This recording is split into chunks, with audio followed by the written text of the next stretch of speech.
왜 김포 지하철 시대가 중요하다고 담임 목사가 말을 할까요? 우리는 지난 3년 반 동안 세월 동안에 김포 지하철 시대를 준비해 왔습니다. 말도 많이 들었습니다. 왜 다른 교회처럼 조직을 안 하고 다른 교회와 비슷하게 교회를 운영하지 않으십니까?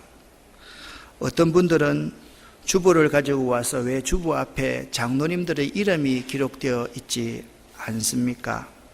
어떤 분들은 여기 위에 왜 의자가 놓여 있지 않습니까?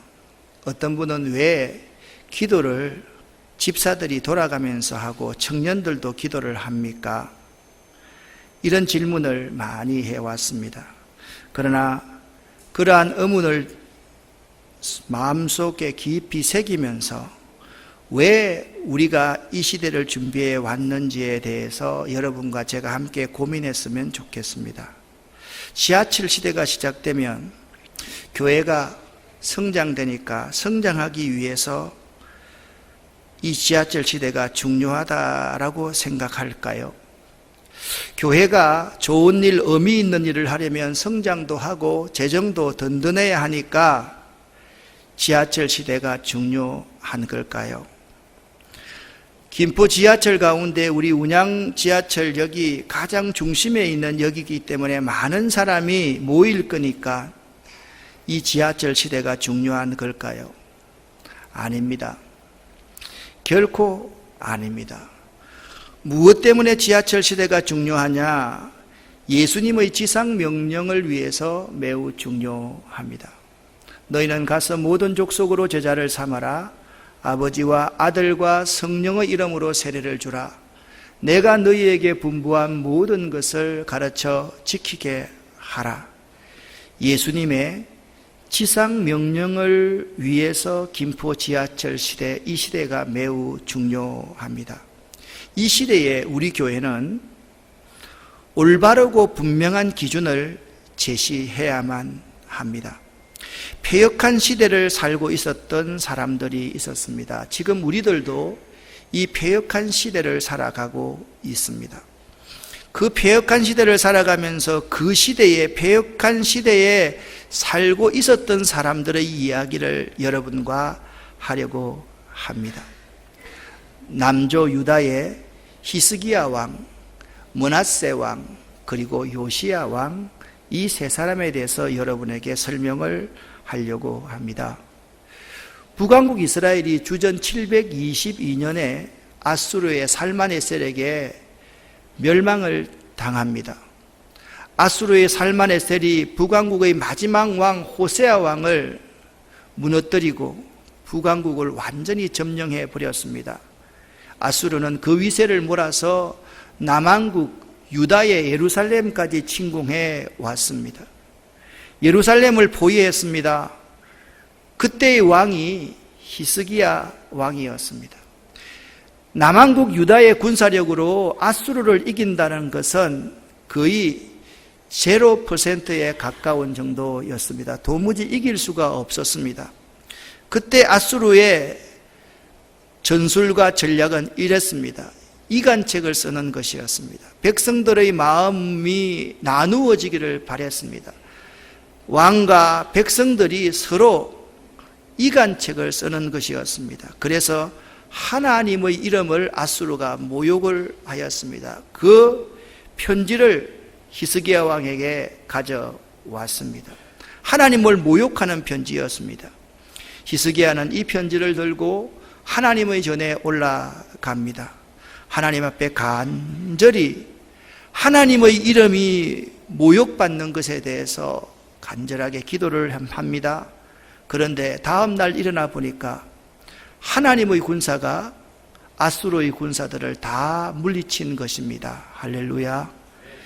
유다가 승리할 수 있고 그 위기를 벗어날 수 있었습니다. 이 히스기야가 29년가량 남조 유다를 통치했습니다.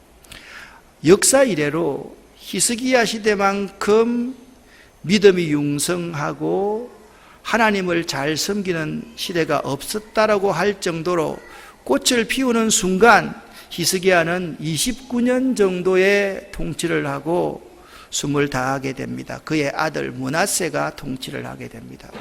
아버지가 신앙교육을 잘 못한 게지요. 므낫세는 자기의 아들을 죽일 만큼, 불에 태워 죽일 만큼 악한 왕이었습니다. 므낫세 통치 기간이 46년, 그의 아들 아몬이 1년 내지 2년을 했으니까 약 47년에서 50년가량 므낫세가 통치하는 기간 동안 나라의 종교는 초토화가 되었습니다. 여기서 말하는 종교는 야훼 하나님을 믿는 신앙을 의미합니다. 50년 가까이 므낫세가 통치하고 나니까, 가장 악한 왕이 통치하고 나니까 그 나라에는 하나님의 이름이 사라질 정도였습니다. 이 므낫세의 손자가 요시야 왕이었습니다. 이 패역한 시대를 넘어설 수 있는 한 왕을 하나님께서 세우셨는데 이 왕이 요시야 왕이었습니다. 요시야 왕의 이름 말은 여호와께서 주소서, 여호와의 낫게 한 자라는 뜻입니다. 무슨 말씀입니까? 패역한 시대에 여러 가지 문제가 있었습니다. 그 문제의 답을 하나님께서 주신다. 그래서 모든 문제를 고쳐 낫게 하시는 분이 하나님이다. 하나님은 이 요시야를 통해서 그 시대의 문제를 하나님께서 고쳐주심을 보이기를 원하셨습니다. 그래서 요시야가 그 시대의 모든 문제를 고쳐 낫게 하는 왕이었습니다. 요시야는 8살 때 왕이 되었습니다. 우리 나이로 9살 내지 10살 때 왕이 되었습니다. 여러분 생각해 보세요. 10살 미만의 어린아이가 왕이 되었으니까 정적들도 많을 거지요. 제대로 왕 노릇을 할 수 있었겠습니까? 요시야는 8세에 왕이 되어서 자기가 왕 노릇 하기까지 자기의 영적인 내공을 기르고 준비하는데 혼신의 힘을 다했습니다. 그래서 요시야는 31년 동안 유다의 왕으로 쓰임을 받았던 사람이었습니다. 난세였습니다. 50년가량 악한 왕 므낫세가 통치하던 시대를 이어서 요시야가 왕이 되었지만 므낫세 아래에서 모든 권력을 누리던 신하들이 그 손주의 주변을 둘러싸고 그를 압박해오는 그러한 형국이었습니다. 난세였습니다. 우리는 이렇게 말합니다. 난세는 영웅을 만든다라고 이야기를 합니다. 그러나 세상은 난세에 사람을 기다린다라고 말하지만 사실 난세에 사람을 기다리는 것은 엄밀하게 말하면 틀렸습니다. 하나님께서는 난세에 원칙, 기준을 제시합니다. 사람은 원칙과 기준이 될 수가 없습니다. 그 사람이 초창기에는 아무리 원칙적인 사람, 기준을 잘 제시하는 사람이었다 할지라도 세월이 가고 자기가 등 따숩고 배부르면 그 사람은 자기의 원칙과 기준을 무너뜨리는 것이 죄인인 사람들입니다. 오늘 여러분과 제가 열왕기 하를 읽었습니다. 우리가 잘 구분이 안 되는 세 책이 있습니다. 사무엘서, 열왕기서, 역대기서, 이 세 권의 책들이 잘 구분이 안 됩니다. 자, 사무엘서는 그림을 보면 다윗과 골리앗의 싸움이 나와 있습니다. 사무엘이라는 인물이 주인공이 되는 책이 사무엘입니다. 사무엘이 어떤 사람입니까? 사무엘은요, 사사시대와 왕정시대를 이어주는 역할을 했던 사람입니다. 그렇기 때문에 사무엘서에는 누가 기록되어 있는가? 사무엘의 출생과 성장이 기록되어 있고, 이스라엘의 초대왕이 누굽니까? 사울왕이 기록되어 있고, 사무엘 하는 다윗왕이 기록되어져 있습니다. 사무엘서에서 다른 열왕들을 찾아서는 안 됩니다. 사무엘서에서 솔로몬 왕에 대해서 찾아서는 안 됩니다. 사무엘은 왕정시대를 수립했던 사람이었습니다. 두 번째, 열왕기서입니다. 솔로몬 이후에 북조 이스라엘과 남조 유다가 분리가 됩니다. 북조 이스라엘은 요셉 지파를 중심으로 10지파가 북왕국 이스라엘을 건설하였고, 남조 유다는 유다 지파를 중심으로 해서 나라를 세웠습니다. 그러니까 열왕기서는 솔로몬 이후에 열왕들의 스토리를 쭉 기록해 놓은 것이 열왕기서입니다. 그러니까 사렙다 가부의 이야기, 그런 이야기들은 사무엘서에서 찾아서는 안 됩니다. 역대기서에서 찾아내면 안 됩니다. 열왕들의 역사 가운데 선지자들이 어떻게 활동을 했는가, 왕들과 선지자는 대칭되는 사람으로 항상 평행선을 그으면서 나타나게 되어 있거든요. 그런 사건들은 열왕기서에서 찾아야만 됩니다. 그리고 역대기서는 이스라엘의 역사는 성전 중심의 역사입니다. 하나님의 성전과 뗄래야 뗄 수가 없었습니다. 솔로몬 성전입니다. 이 솔로몬 성전을 먼저 건축하려고 마음먹었던 사람이 누구였습니까? 다윗이었습니다. 그러니까 역대기에서는 성전 중심으로 다윗과 솔로몬의 이야기들이 잘 구성되어져 있습니다. 물론 왕들, 성전 중심의 왕들 이야기도 일부 나옵니다. 그러니까 오늘 우리가 읽었던 열왕기서는 남북조의 열왕 가운데서 이미 주전 722년에 북조 이스라엘이 호세아 왕을 마지막으로 아수르에게 멸망하고 난 그 이후에 남왕조 유다가 기울어져 가는 마지막 그 시대에 하나님을 사랑했던 왕, 이 한 왕에 대해서 우리가 말하고 있습니다. 그런데 열왕들을 평가하는 기준이 있습니다. 이걸 알아야 됩니다. 우리가 기준을 제시한다라고 하는, 열왕들을 평가하는 기준이 뭐냐? 다윗 왕처럼 나라를 다스리면 하나님 보시기에 정직한 왕이라고 인정을 받습니다. 다윗처럼 나라를 다스리지 못하면 하나님 보시기에 악한 왕이었습니다. 왕들이 선한 왕이냐 악한 왕이냐의 기준은 다윗 왕의 기준입니다. 물론 다윗도 온전한 사람이 아닙니다. 다윗도 밧세바를 범했고, 다윗도 간접 살인했고, 그 가운데서 여러 가지 영적인 갈등을 가지고 있었던 사람입니다. 그럼에도 불구하고 다윗 왕이 열왕들을 평가하는 기준이었음을 오늘 본문 23장 이전에 22장 1절 2절 말씀에 이렇게 언급해 놓고 있습니다. 함께 읽겠습니다. 요시야가 왕위에 오를 때에 나이가 8세라 예루살렘에서 31년간 다스리니라. 그의 어머니의 이름은 여디다요 보스갓 아다야의 딸이더라. 요시야가 여호와 보시기에 정직히 행하여 그의 조상 다윗의 모든 길로 행하고 좌우로 치우치지 아니하였더라. 아멘. 그렇습니다. 요시야가 여호와 보시기에 정직히 행하여 그의 조상 누구의 길로 행했다고요? 다윗의 모든 길로 행하였다. 요시야는 다윗의 기준에서 보면 하나님 보시기에 합당한 왕으로 살았던 사람임을 알 수가 있습니다. 이런 요시야가 그 므낫세가 통치하던 50년 가까이의 그 암울한 기간, 자기가 왕 노릇을 하지 못하던 10년을 더하면 거의 60년간의 암울한 기간을 극복하기 위해서 하였던 행위가 무엇인지를 살펴보는 것이 매우 중요할 것입니다. 요시야 왕이 가장 먼저 할 일은 성전 수리였습니다. 요시야 주변에 므낫세에게 빌붙어 있던 힘 있는 신하들이 많이 있었습니다. 그 힘 있는 신하들은 요시야를 압박할 수밖에 없었습니다. 요시야는 사실 꼼짝달싹도 못하는 왕이었습니다.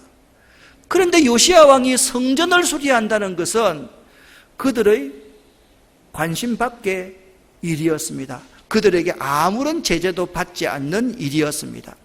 그동안에 성전에 우상들이 세워지고 성전 안에 우상 숭배가 자행되어져 왔던 것입니다. 그리고 오랫동안 하나님께 제사드리는 일이 제대로 이루어지지 않으면서 성전 곳곳이 부서지고 훼손되었던 것입니다. 그래서 먼저 우상을 척결하고 성전을 보수하고자 했는데 성전 수리하는 일부터 자그마하게 시작을 합니다. 이 성전 수리의 책임자가 대제사장 hil기야였습니다. 그런데 hil기야가 성전을 보수하던 중에 하나의 획기적인 사건을 만나게 됩니다. 바로 잊고 있었던 하나님의 율법 두루마리를 발견한 것입니다. 이 하나님의 율법 두루마리가 모세 오경 가운데 어떤 것이었는가 하면 신명기서였습니다. 이 신명기서를 발견하게 된 것입니다. hil기야가 율법책을 발견하고 나서 율법 전문가인 서기관 사반에게 가져다 주었고, 사반이 이 율법책을 검토해 본 결과 틀림없는 하나님의 말씀이었습니다. 사반은 이 율법책을 확인한 뒤에 요시야 왕에게 가져가서 요시야 왕 앞에서 이 율법책을 읽기 시작합니다. 사반이 율법책을 읽기 시작하자 요시야 왕이 이런 반응을 냅니다. 22장 11절 말씀 함께 읽겠습니다. 왕이 율법책의 말을 듣자 곧 그의 옷을 찢으니라. 아멘. 왕이 그 하나님의 말씀을 듣고 그의 마음을 찢기 시작했습니다. 요시야 왕은 사반이 읽어주는 하나님의 말씀을 듣는 순간 큰 충격과 도전을 받게 되었던 것입니다. 지금 자기들이 얼마나 하나님의 뜻을 거스르고 있으며 하나님께서 진노할 짓들을 저지르고 있는지에 대해서 요시야는 깨닫게 된 것입니다. 그래서 두렵고 떨리는 마음으로 하나님 앞에서 요시야는 조용히 회개하기 시작합니다. 요시야 왕은 이렇게 말씀을 재발견한 뒤에 나라를 영적으로 개혁하는 일에 박차를 가하게 됩니다. 요시야 왕이 가장 먼저 한 일, 그 먼저 한 일은 하나님의 말씀을 재발견한 일이었습니다. 여러분과 저도 새로운 시대를 맞이하면서 가장 먼저 해야 될 일이 하나님의 말씀을 재발견해야만 합니다. 하나님 말씀이 가장 소중함을 깨닫고 어떤 제사나 어떤 제도보다 더 중요한 것이 하나님의 말씀임을 알고 하나님의 말씀을 재발견할 수 있어야만 됩니다. 우리 아름다운 공동체가 말씀을 재발견해야만 교회가 교회답게 되고 신자가 신자답게 세워져 가기 때문입니다. 사랑하는 여러분, 하나님의 말씀의 소중함을 알고 하나님의 말씀을 재발견할 수 있는 여러분 되시기를 예수 이름으로 간절히 축원합니다. 이것이 새로운 시대를 시작하는 우리의 첫 번째 사명입니다. 요시야가 다음으로 했던 일입니다. 요시야 왕은 말씀을 재발견한 뒤에 하나님의 뜻을 구합니다. 이렇게 구합니다. 함께 읽겠습니다. 너희는 가서 나와 백성과 온 유다를 위하여 이 발견한 책의 말씀에 대하여 여호와께 물어라. 아멘. 너희는 가서 나와 백성과 온 유다를 위해서 이 발견된 책의 말씀에 대하여서 하나님께 물어보라. 그렇게 요시야가 명령을 합니다. 그래서 사람들이 왕의 어명을 받들어서 선지자 훌다에게로 갔습니다. 그리고 훌다로부터 하나님 말씀을 풀어서 강론을 듣게 됩니다. 들으면서 요시야의 이런 신앙적인 행동 하나가 개혁의 힘을 받기 시작했습니다. 마치 마틴 루터가 로마서 1장 17절 말씀을 읽으면서 율법을 재발견하고 하나님의 뜻을 구했던 것처럼 요시야는 하나의 개혁을 시작하고 있었던 것입니다. 그의 할아버지 므낫세 왕은 하나님께 묻지 않고 신접한 무당과 박수에게 물었습니다. 하나님의 말씀에 귀를 기울이지 않았던 것입니다. 요시야 왕은 이것이 하나님 보시기에 큰 악이고 하나님의 진노의 대상이라는 점을 깨달았던 것입니다. 그래서 이제 하나님께 구하는 일을 본격적으로 시작합니다. 우리가 두 번째 해야 될 일이, 새 시대에 두 번째 해야 될 일이 무엇입니까? 하나님의 말씀을 경청해야 하는 일입니다. 여러분, 우리들이 하나님의 말씀을 경청해야 합니다. 하나님 말씀을 묵상하면서 하나님께 물어야만 합니다. 설교를 들으면서도 하나님께 물어야만 됩니다. 하나님, 주님, 지금 내게 무엇이라고 말씀하십니까? 주님, 제가 이 말씀을 들으면서 어떻게 행해야만 되겠습니까? 라고 물을 수 있어야만 됩니다. 이런 자세로 하나님 말씀 앞에 서면 들리는 귀가 열리게 됩니다. 귀가 열리는 것이 뭐냐? 지혜 있는 자가 된다라는 것입니다. 지혜라는 구약의 뜻은 열린 귀를 가진 사람이라는 뜻입니다. 하나님 말씀을 들으면서 하나님께 물을 수 있어야 됩니다. 주님, 이 시대에 주님께서 이 말씀 속에서 나에게 무엇을 원하십니까? 내가 어떤 일을 하기를 원하십니까? 내가 어떻게 행동하기를 원하십니까? 물을 수 있어야만 됩니다. 하나님의 말씀을 경청하는 사람에게 역사가 일어납니다. 믿으십니까? 역사는 하나님 말씀을 묵상하며 하나님, 이 시대에 우리 교회가 어떤 일을 해야만 되는 것입니까? 이 시대에 내가 사업을 통해서 어떤 사업을 이루어 나가야만 되는 것입니까? 이 시대에 내가 어떻게 살아야 하는 것입니까? 하나님의 말씀을 경청하면서 하나님께 물을 때 역사가 일어납니다. 하나님 말씀을 경청하면 그의 믿음이 성장하고 그의 믿음이 성숙하며 그의 믿음이 새로워집니다. 요시야가 두 번째까지 한 일이 이것입니다. 첫 번째는 하나님 말씀을 재발견했습니다. 두 번째, 하나님 말씀을 경청했습니다. 자, 따라합시다. 하나님 말씀을 재발견하라. 하나님 말씀을 경청하라. 요시야가 세 번째 한 일이 무엇이냐? 요시야 왕과 그의 신하들과 그의 모든 백성들이 훌다 선지자로부터 말씀을 들은 후에 그들은 하나님 말씀에 순종해야 되겠다라는 생각을 하게 됩니다. 요시야가 우선 백성들을 다 모았습니다. 백성들을 다 이렇게 모아놓고 성전에서 발견한 율법책을 읽어주기 시작했습니다. 너희가 이 하나님의 말씀을 삼가 듣고 이 하나님의 말씀을 지켜 행하면 하나님께서 여러분에게, 여러분 자녀들에게 복을 주실 것입니다. 할렐루야. 그 말씀을 읽어주기 시작했습니다. 모든 사람들이 하나님의 말씀을 듣도록 한 것입니다. 그리고 말씀을 통해 깨달은 대로 우상 척결 작업을 시작합니다. 모든 이방 제사를 중단시켰고 성전에 세워진 우상들을 불사르고 가루로 빻아서 묘지에 뿌리기 시작했습니다. 그리고 전국에 있는 모든 우상들을 철저하게 뿌리 뽑기 시작했습니다. 요시야 왕은 이렇게 하나님의 말씀대로 순종하는 삶을 살았습니다.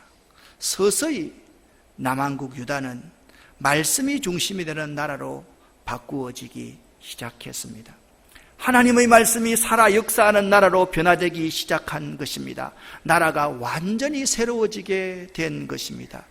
이 시기가 요시야 왕이 8살 때 왕이 되어서 16년간을 기다려서 18년 정도를 기다려서 25, 26 정도가 되었을 때 이런 일들을 이룰 수가 있었던 것입니다.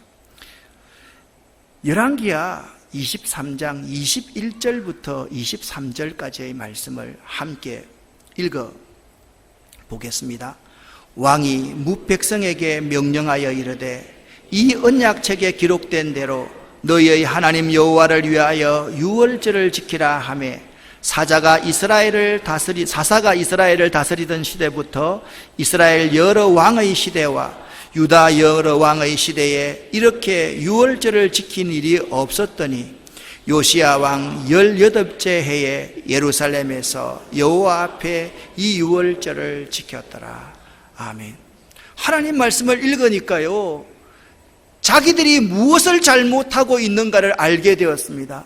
유월절을 지키지 않고 있었던 것입니다. 유월절이 무엇입니까? 이스라엘 백성들의 시작입니다. 그들이 출애굽할 때 하나님께서 그들을 구원하신 징표, 하나님의 사랑과 은혜를 기억하고 살아야 될 것이 바로 유월절 절기를 지키는 것이었습니다. 그런데 하나님의 구원의 은혜와 사랑을 그들은 까마득하게 잊어버리고 있었던 것입니다. 대대로 유월절을 지키라, 그것이 하나님의 명령이었습니다. 그런데 22절 말씀을 보십시오. 뭐라고 말씀하고 있습니까? 사사가 이스라엘을 다스리던 시대부터, 이게 무슨 말입니까? 그들이 가나안 땅에 들어가서 각기 자기 소견의 옳은 대로 행하던 그 시대부터 이스라엘 왕조가 성립되고 북조 이스라엘 왕의 시대와 남한국 유다 왕의 여러 시대에 이렇게 온전히 유월절을 지킨 일이 없었더니라고 말씀하고 있습니다. 여러분, 어떻습니까? 우리의 모습은 어떻습니까? 여러분과 저의 모습 가운데 하나님께서 이 죄악 가운데 나를 구원해 주신 하나님의 사랑과 은혜를 기억하고 계십니까, 여러분? 여러분의 사업과 여러분의 자녀와 여러분의 인생 가운데, 우리 교회 가운데 하나님께서 우리를 구원하신 놀라운 구원의 사랑과 그 은혜를 기억하고 있느냐라는 말입니다. 사사시대부터 지금까지 이렇게 유월절을 지킨 일이 없었다라고 말씀하고 있는 것입니다. 요시야 왕 18째 해에 예루살렘에서 비로소 여호와 앞에 유월절을 지켰더라. 여러분, 이건 그냥 평범하게 한 줄 문장으로 기록되고 있지만 아마 이 유월절 제사를 드리면서 이스라엘 백성들, 대제사장들과 왕과 모든 사람들이 펑펑 눈물을 흘리면서 우리가 하나님 앞에 범죄하였나이다, 우리가 하나님의 은혜와 사랑을 잃어버렸나이다, 하나님의 사랑과 은혜가 없으면 우리가 이 자리에 도무지 있을 수가 없는 존재들인데 우리가 그 은혜를 잊고 지금까지 살았나이다, 그 유월절을 지켰다, 그렇게 말씀하고 있는 것입니다. 세 번째입니다. 첫 번째, 하나님의 말씀을 재발견하라. 두 번째, 하나님의 말씀을 경청하라. 세 번째, 하나님의 말씀대로 철저히 순종하라. 자, 따라합시다. 하나님의 말씀의 재발견, 하나님 말씀을 경청하기, 하나님의 말씀대로 철저히 순종하기. 사랑하는 성도 여러분, 오늘 우리 아름다운 교회와 우리들의 모습은 어떻습니까? 여기에서 우리가 한국 교회를 논할 가치는 없습니다. 우리가 그 정도의 교인이 되지 않기 때문에 그렇습니다. 여러분과 저의 모습, 우리 아름다운 교회의 모습은 어떠냐를 지금 이 시간 한번 되돌아보자란 말입니다. 혹시 우리도 모르는 사이에 하나님과 멀어져 있지는 않습니까? 나도 모르는 사이에 내 의가 다 드러나 있고 하나님의 구원의 은혜는 다 사라져버리고 만 우리들의 모습은 아닙니까? 사랑하는 여러분, 우리가 새로워져야만 합니다. 여러분 한 사람 한 사람이 새로워져야만 합니다. 우리가 하나님께로 돌이켜야만 합니다. 여러분 한 사람 한 사람이 하나님께로 돌이켜야만 합니다. 아멘입니까? 돌이키지 아니하면 소망이 없음을 알아야만 됩니다. 우리 주변에 새로운 환경과 여건들이 만들어져 갑니다. 오늘 주제는 김포 지하철 시대만을 말하려고 하는 것이 아닙니다. 우리 주변에 모든 상황과 환경들이 엄청나게 바뀌고 있다라는 점입니다. 어떤 점입니까? 정치가 이데올로기화 되어서 종교처럼 되어갑니다. 우리나라 정치를 보면 옛날에는 하나님의 말씀을 주의 종이 받아서 하나님 말씀을 선포하면 아멘하고 그대로 받아들였는데, 요즘은 똑똑한 사람들이 너무 많이 있어서 자기 생각과 틀리면 받아들이지 않습니다. 여러분 보십시오. 보수적인 사람도 정치를 종교화 시켜가고 있습니다. 진보적인 사람도 정치를 종교화 시키고 갔습니다.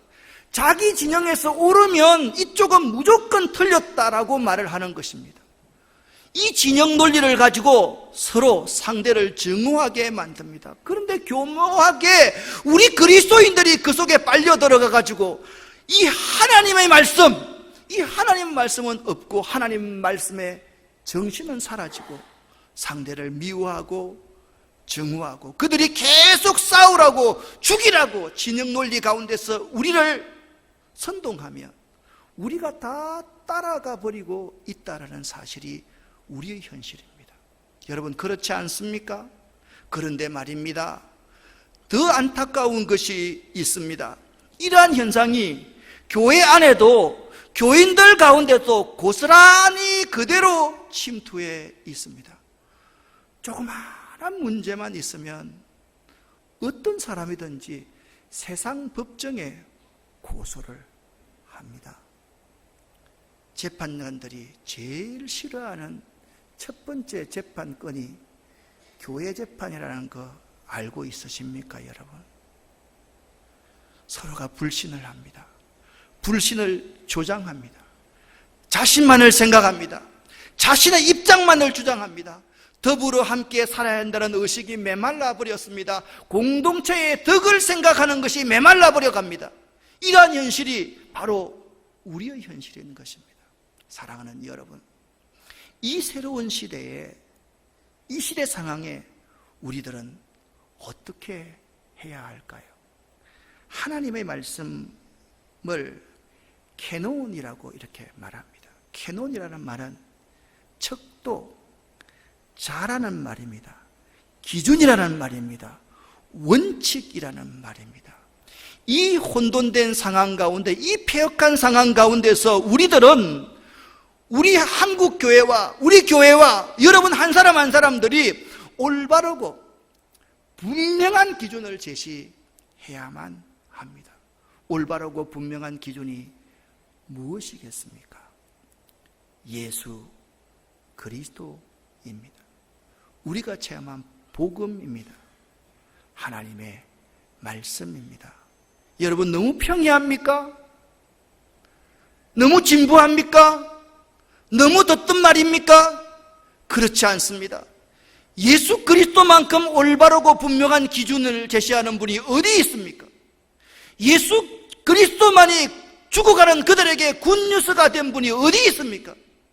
이 하나님의 말씀만이 이 혼돈되고 폐역한 세대 속에 올바르고 분명한 기준이 된다는 사실, 이 사실을 믿는 사람이 그리스도인들인 것입니다. 지난주일 우리가 하나님 말씀을 들으면서 호세아 6장 6절에 하나님의 바람이 무엇인가에 대해서 말씀을 나누었습니다. 하나님의 바람은 다른 것이 아닙니다.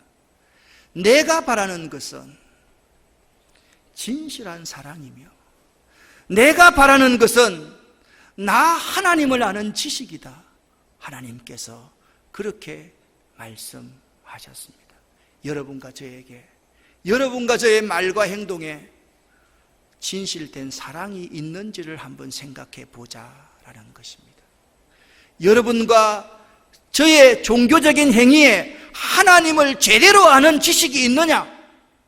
그걸 한번 생각해 보자라는 말씀입니다. 사랑하는 여러분, 이 변해가는, 엄청나게 변해가는 이 시대 가운데서 이 하나님의 말씀을 재발견하는 여러분 되시기를 예수 이름으로 간절히 축원합니다. 하나님 말씀을 경청하십시오. 그리고 하나님께 물으십시오. 하나님, 지금 저희에게 어떤 말씀을 하고 계십니까?